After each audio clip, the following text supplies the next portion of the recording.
The views and opinions expressed in this podcast are simply that, opinions. All are presumed innocent until proven otherwise in a court of law. Sensitive topics are discussed. Discretion is advised. Did O.J. Simpson have enough time to kill Ron Goldman and Nicole Brown? The murder timeline is still in question to this day. I'm Michael Ayala. This is Trial and Error. Why did O.J. win? We, the jury, in the above entitled action, find the defendant, Orenthal James Simpson, not guilty of the crime of murder. None of us knew how big this would be. We didn't have any eyewitnesses. In this case, it was, quote, first a whodunit. The state's timeline was that O.J. Simpson was last seen around 9:40. At the time that this murder took place, O.J. was at home awaiting to get into a limousine to take him to the airport. Was that white Bronco there at the time you drove by at about 10:22? I didn't see it. When you don't have an eyewitness, you have to look at other circumstantial witnesses or evidence. At 10:15, a dog is heard barking. I heard a dog barking, sort of a plaintive wail. You'd have to be Superman or woman to commit these crimes under these circumstances. And so approximately what time was it when you heard the thumps on the wall? At about 10:40. The case created characters like Cato and Caitlin. Now, Cato was not the brightest bulb in the chandelier. Ladies and gentlemen, we are going to go out to 4 locations that are relevant to the facts and issues of this case. It's almost an eerie feeling, I think, to stand at the scene of death. The last thing anybody thought about was 2 young people getting slaughtered in West LA in the middle of the night. That just seemed to be forgotten entirely.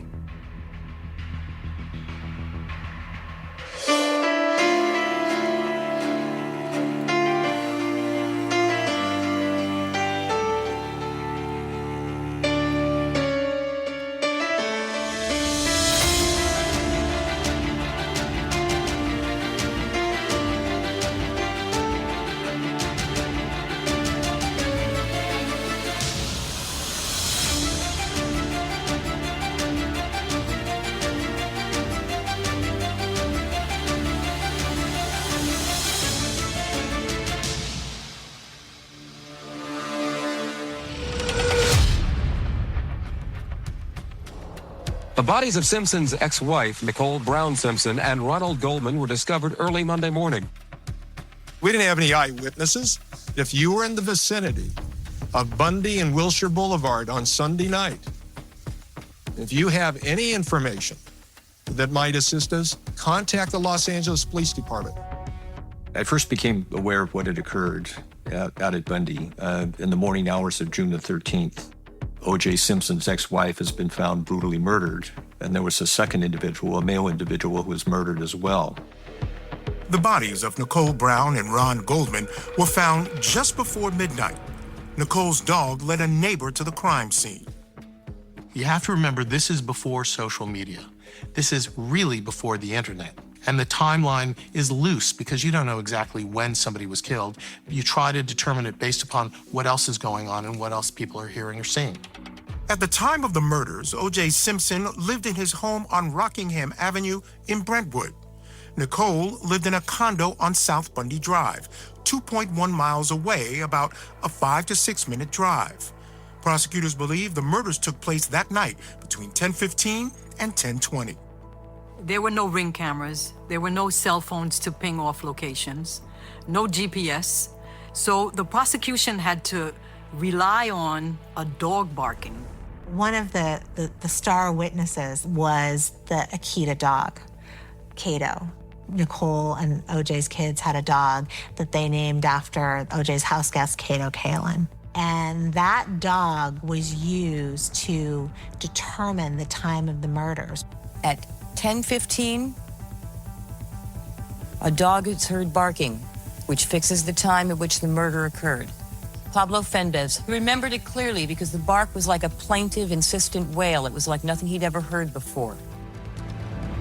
A crucial part of establishing the murder timeline for investigators was to establish the movements of both the victims and O.J. Simpson that night.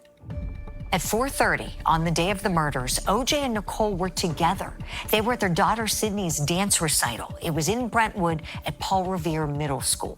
After the recital, Nicole's family went to a restaurant called Mezzaluna. OJ apparently wasn't invited, and so he went back to his house on Rockingham. Simpson was interested in going to dinner with the Brown family at the Mezzaluna, and he was told he was not welcome. We came to learn through the course of the investigation that by late May 1994, Nicole had made it very clear to Simpson that they were not going to reconcile. There had been repeated attempts in the past, but it was sort of the last straw. Nicole and her family arrived at Mezzaluna around 6:30. One of the servers working that night was Ron Goldman. Nicole and her family came in for dinner after Sydney's recital. And my brother was the waiter. He was friends with Nicole. According to his time card, Ron Goldman punched out at Mezzaluna a little after 9:30. One of his co-workers says she saw him leave a short time after. And you recall seeing Ron actually leave the restaurant at 10 minutes to 10? Yeah, I saw him walk out the door.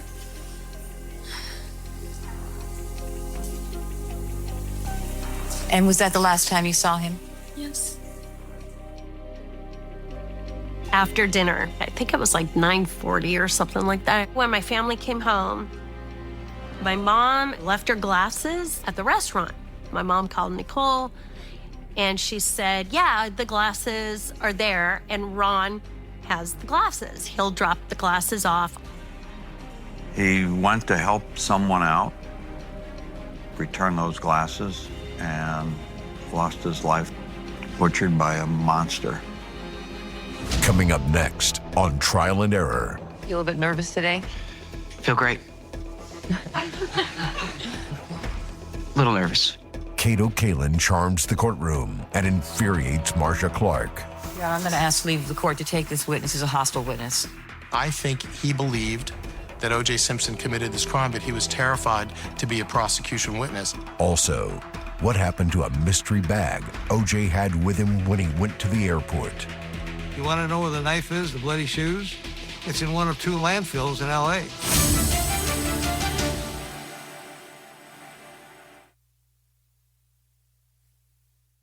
The Court TV podcast will return.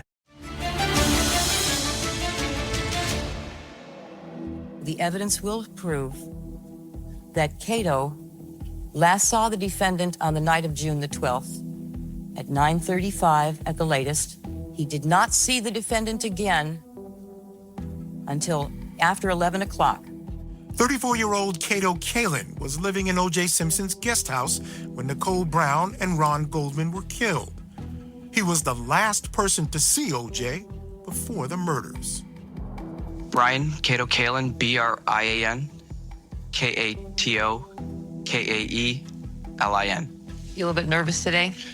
Feel great. Little nervous. Mr. Kalin, did you know someone by the name of Nicole Brown Simpson back in 1992? Yes. Can you tell us, please, how you met her? In Aspen, Colorado. And what was the event? It was like a Christmas break, and I went with a buddy, and we met. Did you get involved in some kind of romantic relationship with her? Did I? Did you? No. Did you become friends? Yes. I think Cato Kalin was the best witness for television. People couldn't get enough of him. He was ridiculous and charming and hard to figure out. OJ asked me to go to his house. I mean, it was part of the deal. I went there instead of moved in with Nicole. It was free, and he said, when you can stay as long as you want, and when it's time for you to go, he let me know. So he offered to let you stay at his house on Rockingham, is that? Yes. You recall the address on Rockingham? Where you live?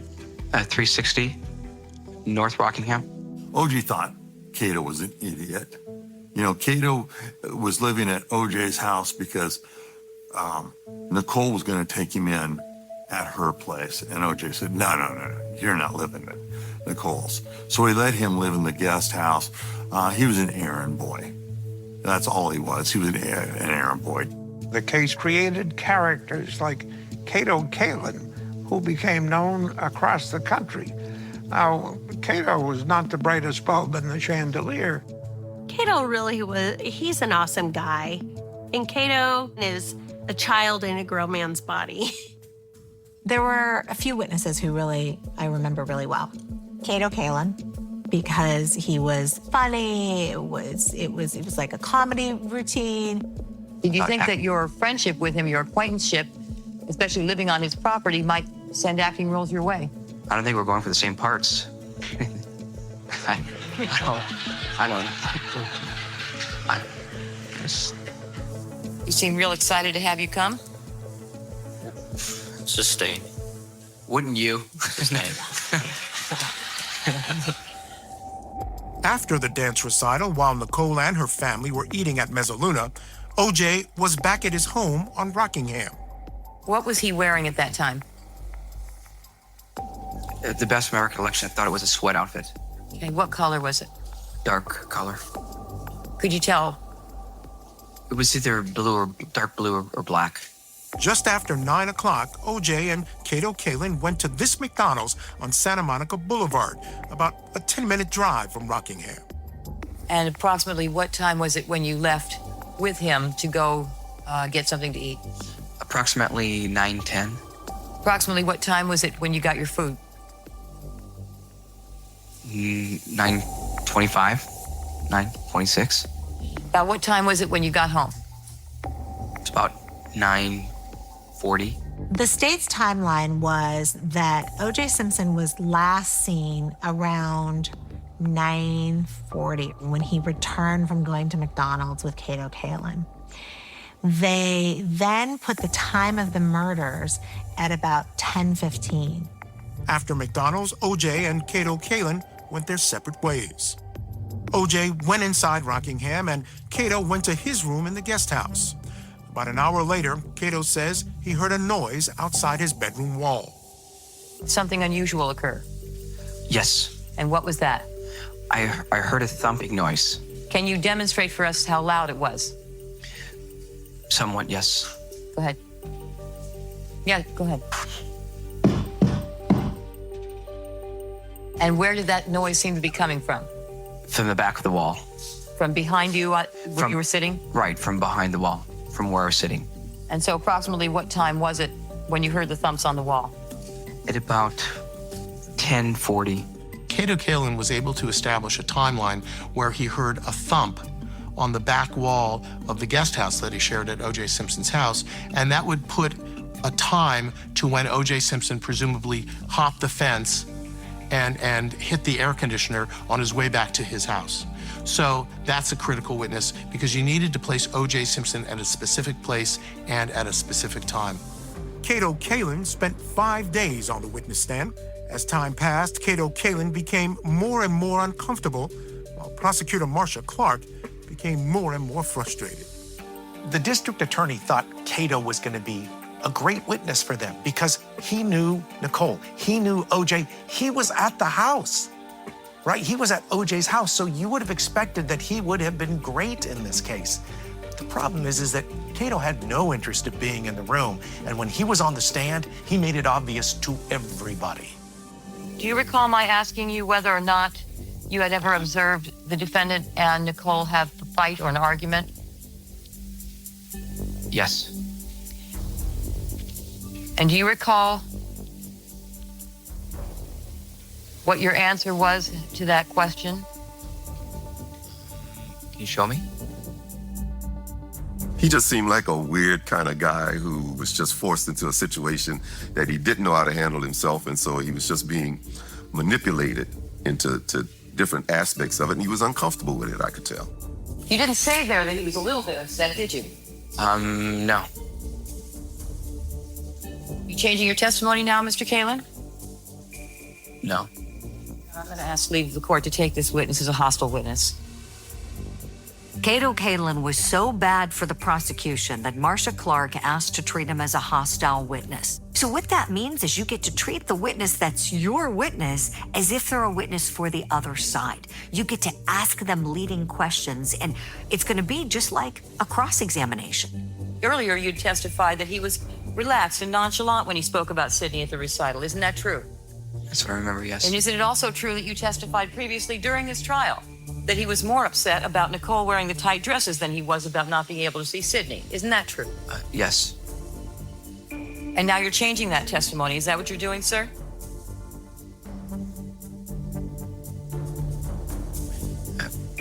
Yes. All right, Mr. Kalin, I'm going to excuse you at this time. However, we may need you back. I don't know yet, but you're still subject to recall. Okay. All right, do you understand my order, sir? Yes, sir. He wasn't really believable because you kind of got the feeling that he was afraid to testify, and I think he liked O.J. Simpson, but he was also Nicole's friend. And I think he believed that O.J. Simpson committed this crime, but he was terrified to be a prosecution witness. When it became apparent that Mr. Kalin was going to be treated as a hostile witness, it started giving me the inference that he's just not giving her the answers that she assumed they had already agreed to beforehand. It was all part of the reasoning in my head that there was something not right about his testimony. Looking back now, is this what you expected it to be when you came into court? No idea. The one thing about the glove, though, that, is hard to reconcile is the thumps that Cato heard. Cato? You believe him? Who knows? I mean, we're talking about witnesses here who had so many motivations other than finding truth. Coming up next on Trial and Error. At 10:15, a dog is heard barking, which fixes the time at which the murder occurred. The defense attacks the murder timeline. You heard this Akita start to bark? Oh, yeah, hysterically, panicking. You heard that at about 10:35? 10:35, yes. And a missed opportunity by the prosecution. There was one witness that I think was a critical witness that was never called, and it's as a direct result of the tabloid culture.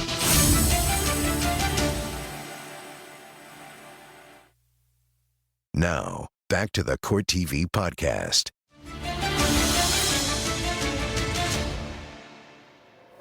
And the dog looked up the pathway. And that made Suku look up the pathway. And there he saw a sight that he'll never forget.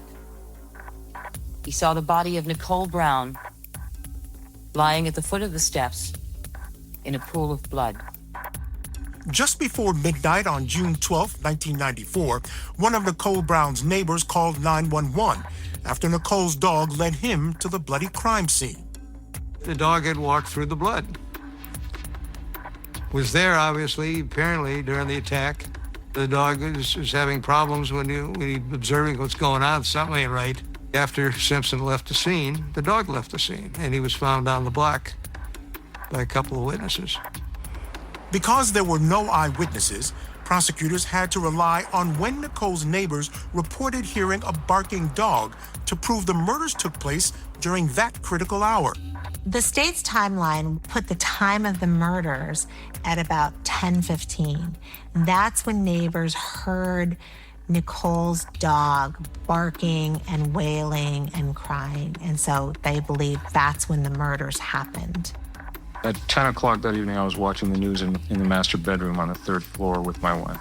15 or 20 minutes into it, I heard a very distinctive barking coming from somewhere to the south of where I live. I was fairly persistent. It was at a significant pitch. I described it at the time as a plaintive wail. It sounded like a, very unhappy animal. When you don't have an eyewitness to a case, you have to look at other circumstantial witnesses or evidence. You have to look at footprints, or you have to look at what the weather was like, or if anybody else could hear. Was there wind? How far away were you? What did you hear? So you began to hear the dog bark at approximately 10:15? At approximately 10:15. Had you ever heard barking that loud and that insistent in the neighborhood before? Not at that hour of the evening. It's a pretty quiet area, and I've never really heard this, very much barking. You had indicated about 10:23? That's correct. was very persistent. The dog continued to bark and stopped just long enough to take a breath and bark some more. He whined or yelped periodically. Ms. Clark kept telling you that she had to fix the time of death in this case at about, what'd she say, about 10:15? She had to make it 10:15, and she made it based upon a dog's wail. Now, this is the first case you'll ever hear where the prosecution's theory is that you've got to determine the cause of the time of death by a dog's wail. You recall so indicating to the police that at about 10:15 to 10:30, witnesses, you and your wife, heard a dog barking uncontrollably to the rear of their residence. You so indicate that to the police? No, sir. As I told you, I told them that I heard the dog barking between 10:15 and 10:20. So if they have that wrong, they're wrong. Is that right? That is possible because I did not say that. The way that the defense actually raised this question of reasonable doubt was to bring in their own witnesses who actually never heard anything at the time. It was at the bottom of the hour, approximately 10:30. When you walked by that location on the 12th, did you see any blood in the area that's depicted in the photograph? No, I did not. Did you see the shape or silhouette of the body of a person when you walked by? No. And you've told us you heard no barking dogs? Correct. We had witnesses that testified that they walked by the murder house, the Bundy house, about 10:30 that night, and they didn't see anything, which would mean that the time of death wasn't what Marcia wanted it to be, 10:15, but later, towards 11 o'clock, when Simpson was in the limo on the way to the airport. What was the condition of traffic on Bundy as you were walking along that particular evening? There was no traffic. It was a very quiet evening. As you walked past 875 Bundy, did you at any time hear the plaintive wail of a dog? No, I didn't. Did you hear any dogs barking as opposed to plaintively wailing? No. There was a very thick hedge between 875 Bundy and the neighbor to the north. If you were walking, as these witnesses said, a young couple on a first date, you couldn't have seen the bodies on the other side because Nicole was back by the steps and Ron was way off to the side. You wouldn't have seen anything. The defense was not only able to find people who didn't see or hear anything outside of Nicole's house around 10:30, they were also able to locate witnesses who said they did hear a dog barking, but not till 10:35. Our next witness, Your Honor, is Miss Denise Pilnick. That Sunday evening, it was exceptionally quiet. As long as I've lived in that home, I never remember a night when it was absolutely still. There wasn't a sound to be heard. What time was that you heard this dog barking at that point? Your best recollection? About 10:35. You heard this Akita start to bark? Oh, yeah, hysterically, panicking. And you heard that at about 10:35? 10:35, right. Robert Hydra also described hearing two male voices at 10:40. What happens next? Well, like I said, I was listening to the dogs, and all of a sudden I heard two voices. All right, you heard two voices? Yeah. All right, and what did you hear these two voices say? Well, the first one I heard was a clear male young adult voice that said, hey, hey, hey. I heard another voice fast talking back to him, to the person who said, hey, hey, hey. Did you hear what the other voice said? Could never hear. The dogs were barking so loud that couldn't hear nothing. OJ's attorneys must have realized they did a good job at blowing up this timeline so crucial to the case when the LA District Attorney Gil Garcetti had a press conference to discuss and defend the timeline. We've had so many commentators who have mentioned, you're locked in 10:15 or 10:20. Come on, guys. You've all been in that area.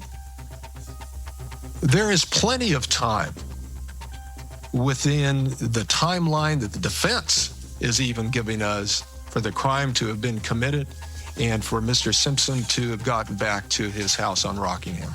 Marcia Clark got out on a limb and said these killings occurred at 10:15 because of the wail of the dog. You'd have to be Superman or woman to commit these crimes under these circumstances, kill two people with one knife in this time frame, in this little space, have no marks on you and no great amount of blood or whatever. I mean, I think it's going to be impossible. And I think that that's what makes this, among other things which I tried to show today, a reasonable doubt case. Coming up next on Trial and Error. One witness who never was called to testify saw O.J. Simpson at the airport that night, putting something in a trash can. I run to Marcia. I'm excited. I don't get excited much, but I'm excited then. You want to know all this stuff? Hey, look at this witness. He's a great witness. Guy was an architecture professional. Also, OJ's limo driver testifies about what he saw and didn't see when he went to Rockingham the night of the murders. Was that white Bronco there at the time you drove by at about 10:22? I didn't see it.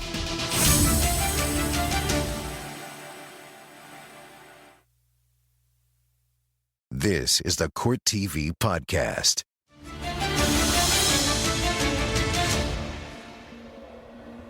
At the time that this murder took place, OJ was at home awaiting to get into a limousine to take him to the airport. On the night of the murders of Nicole Brown and Ron Goldman, O.J. Simpson was booked for an 11:45 red-eye flight from L.A. to Chicago. The limo driver picking up O.J. Simpson was a man named Alan Park. He was a new driver who arrived early and would end up being a critical witness for the prosecution's timeline. ALLANPARK. As of June the 12th, 1994, you were employed where? For Town and Country Limousine. Did you have an order for a pickup on that date for the evening to go to the airport? Yes, I did. My order was to pick up Mr. Simpson at 360 Rockingham. At what time? 10:45. Alan Park was a very good witness, a very credible witness and key witness for us in terms of describing the events of that night. The prosecutors believe sometime between 9:45 when OJ was last seen and 11 o'clock is he went over to Nicole's house, which was just 5 minutes away, committed the murders, which they believe happened rather quickly.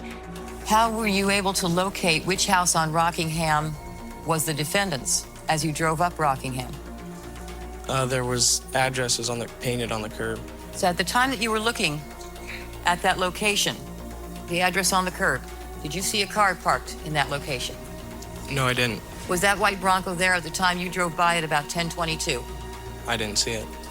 There are two gates at O.J. Simpson's house. One of them is on Rockingham. The other one is around the corner on Ashford. Alan Park arrived at 10:22 and said he did not see a white Bronco on Rockingham. He parked across from the Ashford gate and began buzzing O.J.'s house at 10:40. What happened next? I was using that intercom to buzz the house, and I buzzed it and there was no answer. I proceeded to buzz it a few more times. There was still no answer. 12 minutes after Alan Park started buzzing O.J. And at this point, it was 10:52. And there's still no sign of O.J. Did something attract your attention? Yes, a white male walked from behind the house area on a pathway, and he had a flashlight in his hand. Now, at the same time that you saw Cato Kalin in the side yard, did you see anything else? Yes, I saw a figure come into the entranceway of the house, just about where the driveway starts. Can you describe what he looked like, what that person looked like? 6 foot, 200 pounds. 6 foot, 200 pounds? All dark clothing. Could you tell whether the person was Caucasian or African American? Black. At 10:52, and this is all part of the timeline, he sees Cato out looking around with a flashlight. And around that same time, he sees an African-American man in dark clothes, he doesn't know who, enter into the house. Could I ask the court to ask the defendant to stand for a moment, please?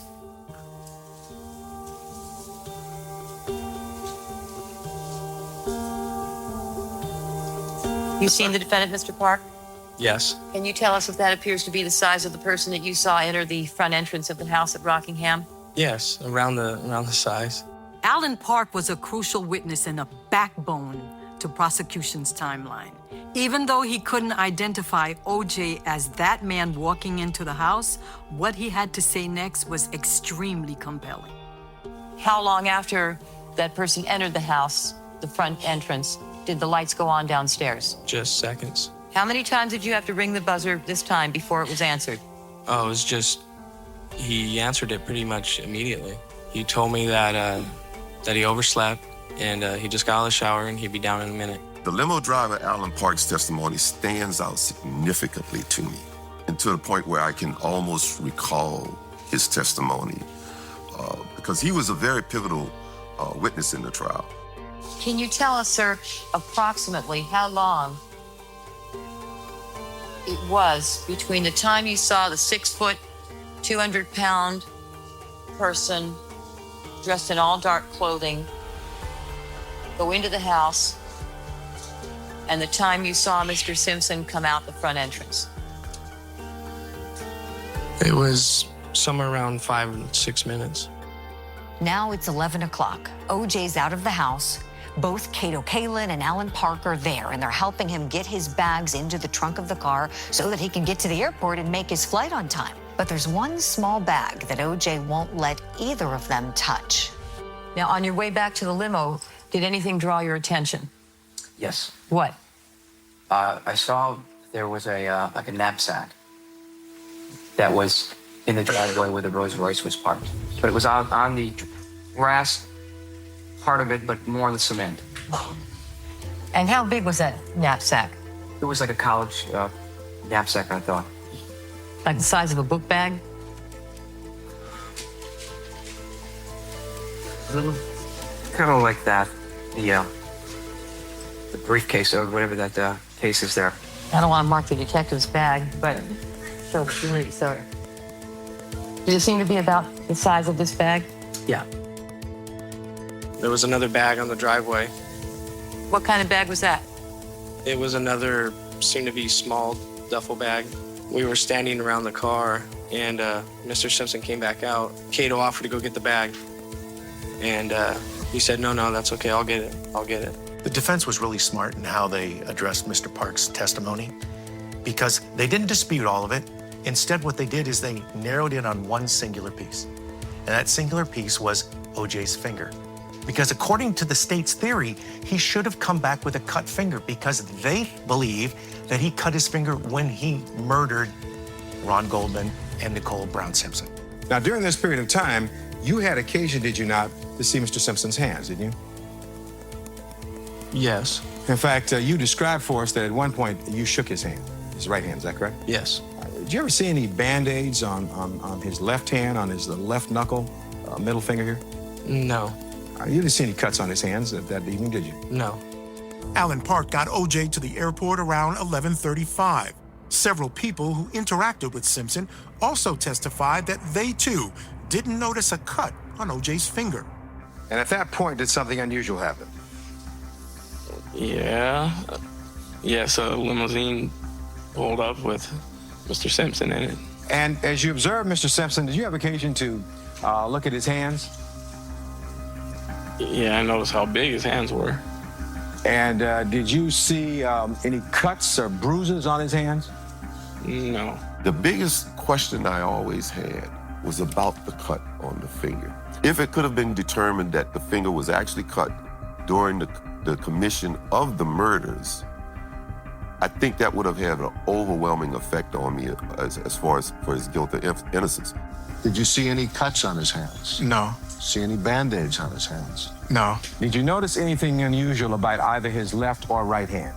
I did not notice anything unusual. Did you see any cuts on either his left or right hand? I don't think so, no. I viewed Mr. Simpson's hands specifically looking for a championship ring. I didn't see anything unusual, no Band-Aids, no large abrasions or anything to that effect. The defense also presented witnesses who interacted with OJ at the airport, and they reported he was very jovial, in a good mood, and didn't seem like somebody who had just committed a murder, a double murder at that. And when you approached him, what'd you say to him? I said, hey, Juice, could I get an autograph? And when you said that to him, what did he say, if anything? He said, sure, just let me get my luggage situated or something to that effect. We had a demeanor defense where his whole attitude that night, when he got into the limousine, onto the airplane, into the limousine in Chicago, into the hotel, was calm, jovial. OJ is a very jovial, garrulous person. Well, you know, that was one of the great things about O.J. Simpson. Somebody asked him for an autograph. You know, 99.9% of the time, they're going to get that autograph. He just made you feel like you were somebody because, how you doing? Man, it's great to meet you. Thank you very much. You walked away thinking, wow, O.J. said hello to me. Coming up next on Trial and Error. Jill Shively was a witness that testified in the grand jury portion of the trial. She reported seeing the killer driving away from the Bundy location. A possible missed opportunity by the state to solidify their theory of the murder timeline. She is the only witness who's able to identify O.J. Simpson and place him near the murder scene, near the time of the murder. Not at home like he said he was.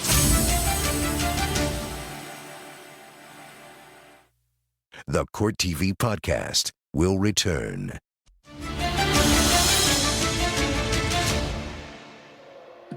On the night of June the 12th, 1994, the defendant had an hour and 10 minutes of time in which his whereabouts are unaccounted for. And we will show that it was during that hour and 10 minutes that the murders were committed. What I believe occurred. Simpson raced back to Rockingham. I suspect he felt that the bodies would not be discovered as soon as they were. And that would have, by then he would have been in Chicago and had the potential of an alibi. The distance between Nicole Brown's condo on Bundy Drive and O.J. Simpson's house on Rockingham is exactly 2.1 miles, which translates to approximately 5 to 6 minutes of travel time. One of the things that the LAPD did during this trial was they actually drove between O.J.'s house and Nicole's house. At the rear of 875 South Bundy, starting north in the alley to the rear. And what they also included for the jury was a map with the car on a dot, sort of on a grid, showing how it got there. Did you honor the traffic laws? Yes, I did. What was your approximate speed? Never over 35 miles an hour. As rudimentary as it was at the time, it actually was extraordinarily effective. And we're arriving at the Rockingham gate at 360 North Rockingham and stopping at the curb. It was simple and it was easy to follow, and that made it work. The jury understood it. The motorcade has left the criminal courthouse in downtown Los Angeles, headed south of the park. Shortly after the trial began, the jury got a first-hand look at the Bundy crime scene. It was a major production that included a 14-vehicle motorcade, a police escort, and multiple street closures. It's easiest to do this on a Sunday because of the lesser amount of traffic that's involved and the fewest number of people that we will have to inconvenience. They stood in the same place where Nicole Brown Simpson's body was found and where Ronald Goldman was found. It's almost an eerie feeling, I think, to stand at the scene of death. It was very, very good for the jury, I think, to be able to see how very, very small the space was in which Ron Goldman was attacked and murdered by the defendant. We got a problem. We got a problem where these guys are set up. I need you to move over this way a little because one of the places they're going to stand is right there looking across the street. There were a few problems with this jury view. First of all, it was done in the middle of the afternoon. So while prosecutors thought it was good for the jurors to have an understanding of the layout of the crime scene, it was not how the scene looked the night that Nicole and Ron were killed. Secondly, the actual landscaping in front of Nicole's condo was altered before the jury view. The defense went and thinned out the hedge between the murder scene and the neighbors because there was a jury walkthrough. There was a very thick hedge between 875 Bundy and the neighbor to the north. Well, the gardeners got in there and they thinned that hedge out. So if you were walking down the street and you looked over at there, you would see right through it. And you would see a body. Are they screwing around with the crime scene there before the jury walked through? Yeah, hell yes. In terms of the timeline, of course, there were no eyewitnesses to the murders. But there was a woman who claims to have seen O.J. flee the scene in his white Bronco. There was one witness that I think was a critical witness that was never called, and it's as a direct result of the tabloid culture. Jill Shively lived in Brentwood, and she saw near Nicole's apartment a white Bronco almost hit another car. She noticed that it was O.J. Simpson. According to the grand jury transcript, Jill Shively was on her way to the supermarket to pick up some soup when she saw O.J.'s white Bronco. She said she recognized O.J. right away from seeing him around Brentwood at different shops, the post office, and that he was a common figure there in the village. She reported seeing the killer driving away from the Bundy location erratically with his lights off, and she remembers seeing him clearly because he was yelling out the window or something to that effect. She was paid by a tabloid to tell her story. You know, this was the beginning of this tabloid mentality where people would be paid to talk. Marsha Clark said, "You've ruined my case. How could you have done this?" But the fact is, she is the only witness who was able to identify O.J. Simpson and place him near the murder scene, near the time of the murder. Not at home like he said he was. One of the big questions that people continue to ask themselves, where was the knife? Where were the clothes? Where are those bloody shoes? Were they in that duffel bag that O.J. wouldn't let Park or Cato touch when he was on his way to the airport? Was Mr. Simpson carrying anything when you saw him? Yes, he had a bag. What kind of bag? It was like a little duffel bag. Did he check that bag in with you? No, What did he do with that bag? he kept it with him. Is there a trash can anywhere near your stand where you work? Yes, just to the left of it. Another witness who never was called to testify saw O.J. Simpson at the airport that night putting something in a trash can. And that witness was there to pick up his wife, who was a flight attendant at the same airline. He's watching the trial. He gets pissed off. He calls me in the office and tells me the story. I run to Marsha. I'm excited. I don't get excited much, but I'm excited then. You want to know all this stuff? Hey, look at this witness. He's a great witness. Guy was an architecture professional. That evidence that could have been taken from that trash can, it was too late. By the time the LAPD even found out about this guy, that trash can had been emptied. Everything was taken to a dump, and detectives actually went out to that dump to try to look for something, but try finding a needle in a haystack. It's never going to happen. You want to know where the knife is, the bloody shoes? It's in one of 2 landfills in LA, because that's who picks up the trash at LAX. Tell me a little bit about that evidence that you say that surprised you that wasn't put in. The gentleman at the airport that saw the killer putting a duffel bag or something into a garbage can. I mean, again, I knew about it, but I think I'd sort of forgotten it or justified why it wasn't entered. Obviously, we knew about Jill Shively's testimony that wasn't entered into trial, and then you wonder would it have made a difference, and I always come back to I don't think any of it would have made a difference, but it's still hard to hear it all. The state's decision not to call Jill Shively or the airport witness may have hurt their case, but there were other decisions made by prosecutors that undoubtedly impacted the outcome of the trial. I'm Michael Ayala. Thanks for watching this episode of Trial and Error. Why did O.J. win?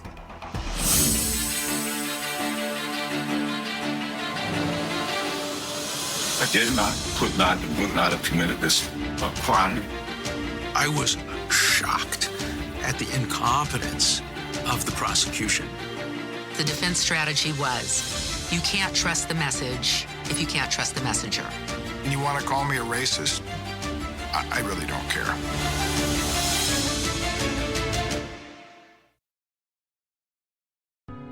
This podcast is a production of Court TV.